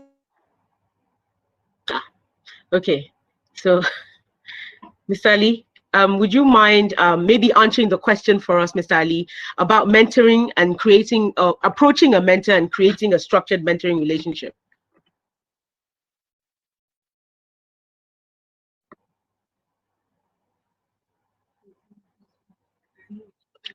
Okay. Sorry, having trouble with the mute button. Yeah, I would say that this is really my area of expertise, but I think that you know, it's really just a question of doing it. You know, I mean, I think half of the issue is just being a bit afraid to ask, and then also once you've asked, to make sure that you are kind of organized about it. So, you know, if you ask somebody and they say yes, then, you know, you should have already got prepared something that you want to ask them to do. So, you know, rather than you know, when you ask and they say, okay, yeah, sure, then, you know, you start then trying to figure out, you know, how this is going to work. I think the other point to make is also that you have to be a respectful, well, 2 points I would make actually. One is to be very respectful of the person's time. So, you know, I mean, the sort of people you're going to be asking for to be mentors probably already mentoring other people and, you know, have other demands on their time. So you need to think about how to make the sessions that you do and what you do as effective and straight to the point and, you know, as time conscious as possible. So that's the first thing. The second thing is really to understand what is meant by mentoring and what your expectations are. So, you know, mentoring is not, at least as I understand it, in the pure definition of the word, is not necessarily about people opening up opportunities for you, you know, making introductions, you know, using their network. That may come and that may happen, but really the whole point about mentoring is about advice, wisdom, you know, bouncing ideas off people. And, you know, certainly, as I say, you know, those other things may come, but, you know, I think if I understand the definitions, those kind of people are called more champions, so they're more pushing you, and, you know, as in trying to push your career forward and push you up. And the two, mentoring and champions are not necessarily the same things. I'm glad to see the expert on this is back on the call now, so maybe she can help me out. But anyway, so my point is that you also need to be very clear about what your expectations should be and what they shouldn't be, especially at the start of a relationship. I mean, at the end of the day, mentoring a relationship, the person that's mentoring you is doing it for free, isn't likely to get anything out of it personally, other than maybe satisfaction in seeing how you're progressing. So you need to be very respectful of that, and respectful of their time, and respectful of everything, and be as organized as possible. But I think that the main step is really just to reach out and ask. I mean, people ask me all the time. Mostly I say no, because I simply just don't have the time to do it. But I always say, look, I'm willing to have a chat with you and see if there's anything I can help you with, or any ideas. So I don't tend to go into those formalized ones. But when people ask me, I don't get upset with them for asking me. It also opens your eyes up to, okay, maybe this is somebody that's interested in furthering her career, and etc. So that really is the first step, and often that's the hardest step, because it can be a bit intimidating. Thank you so much, Mr. Ali. You say you're not an expert, but you've just given us some expert advice and tips. Thank you very much. Especially, I love the fact that you defined what mentoring is not, because a lot of people go in expecting it to be some sort of ability to give them a job or whatever it is they're looking for. So thank you for clarifying that. Thank you so much. Mrs. O, you're back with us. I hope so. I hope you can hear me now. Okay. Yes. Okay, great. Okay. Sorry, but we just so I don't know what you want me to respond to, Lola. So we didn't hear the tail end of your last bit. So when you started talking about NOI, we wanted you to just finish that statement, really. Yes. So I was using Dr. Ngozi Okonjo-Iweala's recent appointments as an example, a case study, to say, look, we need to be brave, we need to be bold, and if you can dream something, essentially you can do it. And the important thing, and I think Mr. Ali, touched on that, even though I didn't hear everything he said concerning mentorship, which was spot on. It's really about preparation. How prepared are you? First of all, what is your vision for yourself? Have you taken charge of your career? Are you clear about your goals? Do you have a very clear plan? And when I say a plan, a smart plan, just like if you're going to set up your own business as an entrepreneur, you have to come up with a smart business plan. If you're going to apply for a loan, you have to sit down and work through, what it is you're trying to achieve, how you're going to achieve it, the whole value chain, a proper, a deliberate, so the most important business plan is your own personal development plan in terms of pursuing your own career goal. And you should take it as seriously as you would if you were developing a strategic blueprint for a business. So what is your career development plan for yourself? And it doesn't need to be perfect, but put your thoughts down. And that's where mentorship comes in, because once you've come up with a straw man, an outline, in terms of what you need, focus you so that you can achieve your own aspirations. And as I think Mr. Ali said, the role is not to determine for you, where to go, which way to go. It's really about, giving you the guidance. You need to be clear about what your aspirations are, and that the mentor's role is to help, to guide you, and to open up opportunities for you to expand your thinking, your horizon as you go, to tell you, to challenge you, and to say, oh, have you thought of this? And have you thought of that? Oh, why didn't you sign up? Why didn't you join this association? Why don't you pursue this certification? Why don't you think of going to meet your supervisor to ask for an opportunity to shadow XYZ on a particular job, even if you're not going to be paid for it, so that you can acquire the competencies and the skills that you need, so that when you want to navigate your career and take the next step, you are better positioned to be able to do so. So it's about, there's something they call the experienced navigator. Once you get a job, that is the time when you should begin to think about, that next job and preparing yourself for that next opportunity. So that's what it's about. And what I liked about, Dr. Ngozi Okonjo-Iweala in discussing how she overcame her own fears about applying and throwing her hat in the ring for this huge job that she has just taken, which we're all so proud of her for doing. She just said, look, really, it's about saying, the men are not better than us. I'm qualified. I have fantastic experience under my belt. She's proven herself in different roles. And so I'll go for it. The worst that can happen, it was a considered risk, considered from the point of view, I know I'm qualified. I know I have the experience. I have a proven track record of success. I have a vision for what I would like to do when I'm sitting, in that role, and what difference I would like to make to the world in terms of world trade. And I'm going to take a shot at it. And the worst thing that can happen is that, okay, so I don't succeed. But the process of I have embarked upon, even just trying, was a learning opportunity in itself. And you would have grown from that process. You would have expanded your network from that process. So at the end of the day, you're not going to lose anything.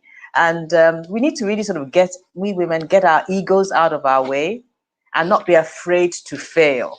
And recognize that failure is part of life, just like success is part of life. And if you're not prepared to fail, you're not likely to also, make the big wins and to succeed in a big way. It's just, the simple issue of risk and return. Take big risks, huge returns. Don't take any risk. You don't make anything. Fantastic. So really, Thank you so much. So I think that we've managed to do what we set out to do today. I know I've learned a lot. I know that I am inspired. I can't speak for anyone else, but I feel good about the discussions that we've had today. And just taking a glance at the comments in the box, I think we've done well. So thank you very much to each one of our panelists. We would like you to have a maybe 10-second sign-off statement as you leave us today. So I'll just do a round robin, starting with Jola. Thank you, Bolade, for having me, and thank you for. I've also learned a lot of things from this panel, so quite a lot that I'm taking away. One of my wrap up is, first of all, a call to action. So I shared a link with how people can apply for the Women and Girls Impact Challenge, and it's g.co/Women and Girls Challenge. So g.co/Women and Girls Challenge. That's our organization supporting women and girls in economic prosperity and economic opportunity. So please share the word, spread the word, and let us support people that are supporting women so that we can, be moving towards our goal of having an equal world. Thank you. Thank you very much, Jola. Next, we'll take Mr. Ali.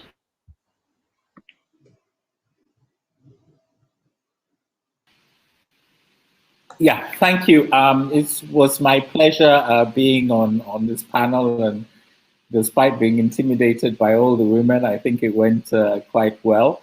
I think that this 21st century is probably the women's century. Already, when you look at the statistics, more women are getting into university. They're doing better than the men. Sad for me to say, as a man, but that's the fact.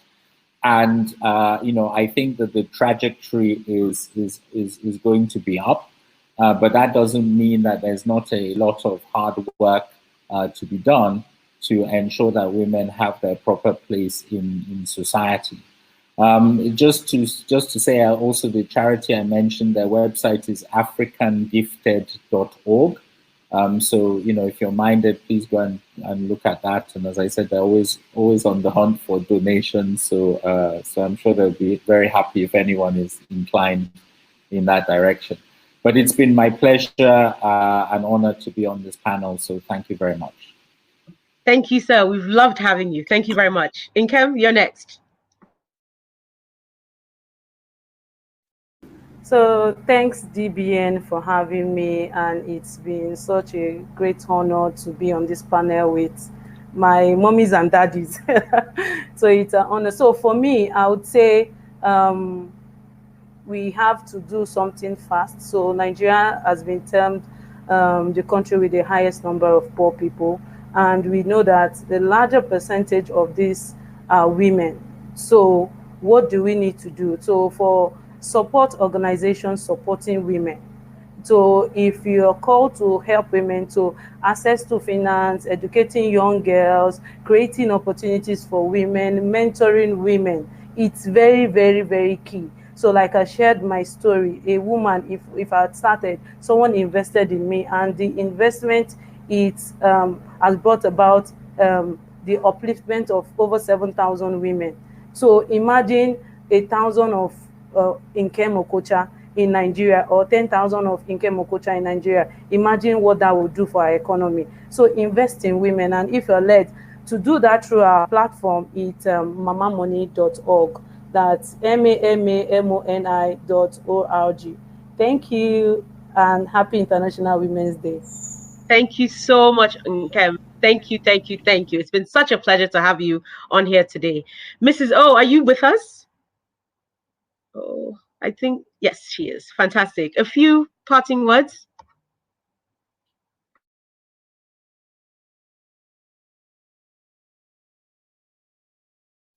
Oh, dear.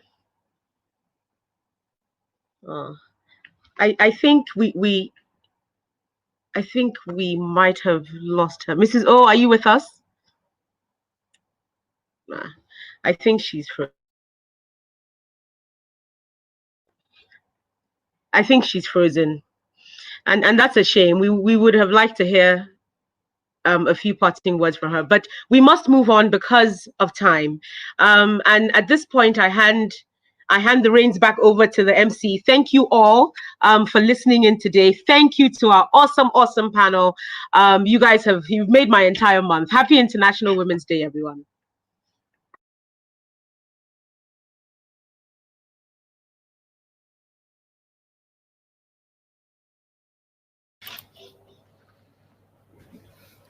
Welcome back, everyone. We've had an exciting session. Thank you, Lolade. Sometime I'd like to open your head and see the compartments you have in there. For a very seamless navigation, she took us through with everyone, and she made everyone pour out even what they didn't want to share with us today, I think. Thank you so much, our panelists. Thank you, Mr. Ali. Thank you, Mrs. Makinde Aderemi. Thank you, Mrs. Okocha. Thank you for having the time to share what you did with us today. We've indeed moved from another level, from the last level last year to another level, this IWD 2021, choosing to challenge. And we have challenged ourselves on a lot of fronts. They took us through, they navigated from financial literacy to general empowerment to mentorship. They took us through their own personal experiences. As a matter of fact, we got a wind on how you can manage your personal calendar so that as a professional or a career person, you'd be able to manage yourself in a good way. Thank you so much for all the contributions that we got from our audience. Thank you for the enlightening questions, because some of the questions you asked have answered some of the things that we had on our minds. Thank you very much. I would like you to do this to the panelists. Let's have our hands on our mouth and blow them kisses. Thank you so much. We can't hug you, but we thank you for taking us through the session like you did. Now we're going to, I need everyone to not go away, because at 12:30, if you look to the left of your box, your page, you're going to see a place tagged sessions. At 12:30 exactly, sessions will come on live. And that is when DBN would allow every one of us who is logged on to interact with our PFIs, our participating financial institutions. We have LAPO, FCMB, likes of them are all waiting at 12:30 to have you guys. But before then, I'd like us to know that before we take our vote of thanks, we would like you to know that DBN is waiting to keep interacting with you, keep empowering our MSMEs. So if you'd like to follow DBN on social media, please take down their social media handles so that you can follow them on Facebook, on Twitter, on Instagram, at development at DEVBANG NG, DevBank NG for the social media platforms, And www.devbankng.com is the website. And if you want to send an email, you have an inquiry, you'd like someone to talk to you from DBN, kindly do info@devbankng.com. Thank you very much, everyone. We've enjoyed having you. We've enjoyed listening to you. We've enjoyed taking your questions as well. Now, let me tell you that I walked into a class, I participated in a session like this, and then when I was going to ask a question, I said, "Hi, my name is Simi Okonjo-Iweala." And everyone in the room stopped everything they were doing and turned back to look at me and listen to me. Now, this is what happens when we take the reins, where we take responsibility, where we include ourselves, male or female, and take heights that we haven't even imagined we can take. You get this popular, you get this recognized, and you're able to now impact another person. I guess we're going to be getting a lot of impact from her position. This is a challenge to every woman who is logged on today. It's our day. It's International Women's Day. It's a day to challenge yourself in your career path, in your professional path, in your family life, whatever it is you're doing. It's a chance for you to take it a step further and see that the world is actually waiting to receive you everywhere you go.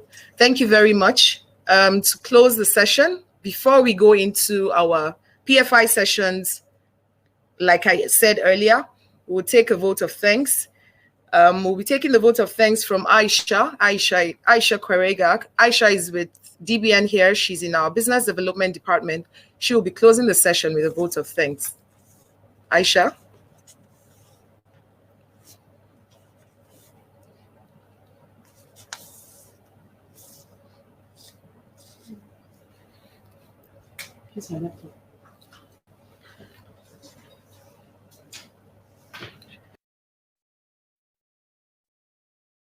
Good afternoon, everyone. What a beautiful event it has been today. My name is Aisha Farida Kweranga. I'm a management trainee at DBN, and I'm absolutely delighted to be giving the vote of thanks today. I am always excited about International Women's Day because it is a day we create awareness to all the challenges women face, and it is a day we celebrate women all over the world. As a young lady who just started her career, sitting here and listening to all these amazing panelists, I truly feel inspired. I would like to thank everyone for sharing, for listening, and for being here today. Have a wonderful day, guys. Bye. Thank you very much, Aisha. Thank you, everyone, for having us. Thank you for being with us, and thank you for sharing International Women's Day 2021 with us. Thank you, DBN, for hosting us. Have a good afternoon. This is Nigeria, giant of Africa, a nation with over 70% of its population under the age of 35, young, vibrant, energetic, enterprising, creative with a can-do spirit. Currently, 50% of Nigeria's GDP is attributed to MSMEs, and this is expected to grow to 70% in 2050. And even though there are over 37 million MSMEs in the country, only less than 5% of them have access to credit in the financial system. Basically, the problem that led to the establishment of the Development Bank of Nigeria was that 2014, after 10 years of rapid growth, the rate of unemployment had climbed from 21 to 24%. How do you support them? The problem is that the existing commercial banks generally are reluctant to support this sector because of the perceived high riskiness, for it fell on the development finance institutions in Nigeria to fill this financial gap. That financial gap was estimated at over 10 trillion naira. It was in that context that the Development Bank of Nigeria was set up. Further to this, the Development Bank of Nigeria, DBN, was conceived by the Federal Government of Nigeria in collaboration with the World Bank, African Development Bank, German Development Bank, KfW, French Agency for Development, and European Investment Bank to address the major financing challenges facing micro, small, and medium-scale enterprises, MSMEs, in Nigeria. Our medium-term plan is to ensure that every MSME that desires financing will have option to be able to get option. So We want to create as many options as possible, especially long-term fund financing for them. Our main business is supporting small and medium-sized enterprises in the German economy. DBN does this not on a direct lending basis, but using partner banks, commercial banks. And it's the same business model we as KfW do have here in Germany. The African Development Bank also have the same model where we go through development commercial banks to reach the SMEs. It is a model that minimizes the key risk factors. Since inception, DBN has engaged a wide range of commercial banks, microfinance banks, and other development financial institutions. In collaboration with DBN, we have so far disbursed about 4.2 billion naira in affordable long-term loans to about 40 MSMEs in less than 6 months, and we plan to significantly move a lot more.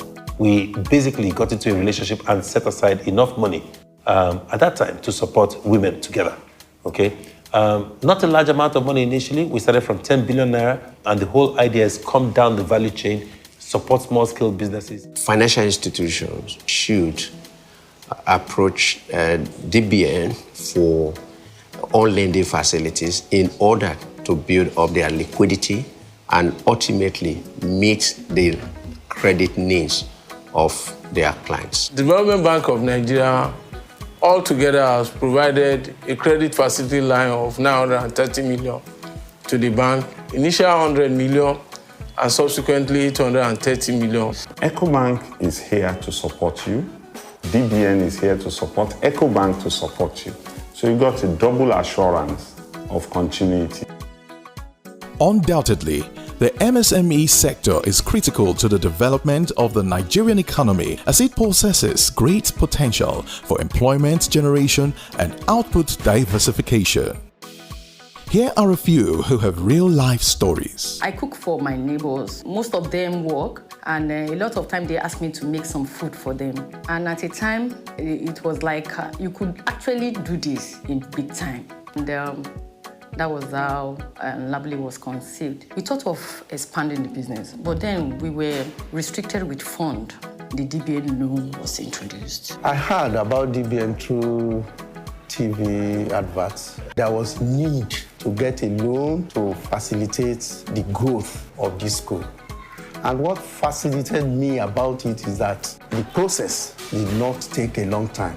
A friend, a banker friend that told me about the DBN loan. He showed me what are involved. It was a good one. I said, okay, let me buy into it. Before now, when you consider other costs, salaries and other things, importation of vehicles for use, maintenance of the old vehicles, it was not that easy. We were struggling to put up our permanent site, our ultra-modern park. In fact, that was the essence of us looking for a loan from FCMB, which eventually we got it from DBN. Through the microfinance that I got the loan, I applied. Within 3 days, I was being funded. I was doing a stock of about 40,000 fish. But immediately when I assessed the loan, I have to increase to 65,000 fish. I would indeed recommend that other MSMEs take advantage of the DBN loan. Visit your bank. Ask for a DBN loan. Comply with your bank's due process for accessing a DBN loan. If approved, DBN will disburse the loan through your bank. Development Bank of Nigeria. Financing sustainable growth.